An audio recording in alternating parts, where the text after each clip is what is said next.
Isang mapagpalang araw sa inyong lahat mga kalingap, huwag natin kalimutan suportahan ang ama ng kalingap na si Val Santos Matubang at ang kanyang anak na si Kalingap Rab.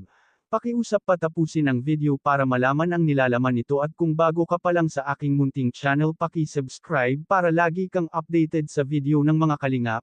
Matagal na palang may hinala si Rachel kay Dodong Roel. Napapansin niyang nagbago ang kilos nito, madalas nang hindi nagre-reply, laging abala, at tila may itinatagong lihim. Sa tuwing magkasama sila, ramdam ni Rachel na parang may distansyang unti-unting namamagitan sa kanila.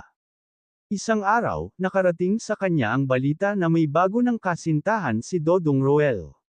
Hindi siya agad naniwala, ngunit nang makita niya mismo ang larawan ng dalawa na magkasama, doon tuluyang gumuho ang kanyang mundo. Ang bagong nobya raw ni Dodong Roel ay mas maganda pa kaysa sa kanya, ayon sa mga sabi-sabi ng mga tao sa kanilang paligid. Nasaktan si Rachel, ngunit hindi siya nagpadala sa galit. Sa halip, inalala niya ang lahat ng pagkakataong nagmahal siya ng totoo. Naisip niyang kung talagang mahal siya ni Dodong Roel, hindi ito basta-basta maghahanap ng iba. Unti-unti niyang tinanggap ang katotohanan na minsan, ang hinala ay hindi lamang bunga ng pag-o-overthink kundi babala ng puso. Sa paglipas ng mga araw, natutunan ni Rachel na mas mahalin ang sarili. Naisip niya na ang tunay na kagandahan ay hindi nasusukat sa panlabas na anyo kundi sa kabutihan ng puso.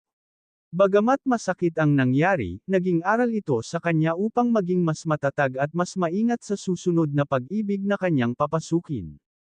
Sa huli, napagtanto ni Rachel na ang taong tunay na nakalaan para sa kanya ay darating din, isang taong pipiliin siya araw-araw at hindi magdudulot ng pagdududa o sakit. Ngunit maraming viewers ang hindi naniniwala sa hiwalayan ng dalawa dahil iniisip nila na nagpuprank lang ang dalawa, ngunit sa bandang huli habang tumatagal ay naniniwala sila na totoo na ang lahat na kanilang nababalitaan. Maraming nang hinayang sa samahan ng Rochelle dahil buong akala nila sila na ang magkakatuluyan. Hanggang dito na lang ang update ko mga kalingap, maraming salamat at God bless sa inyong lahat.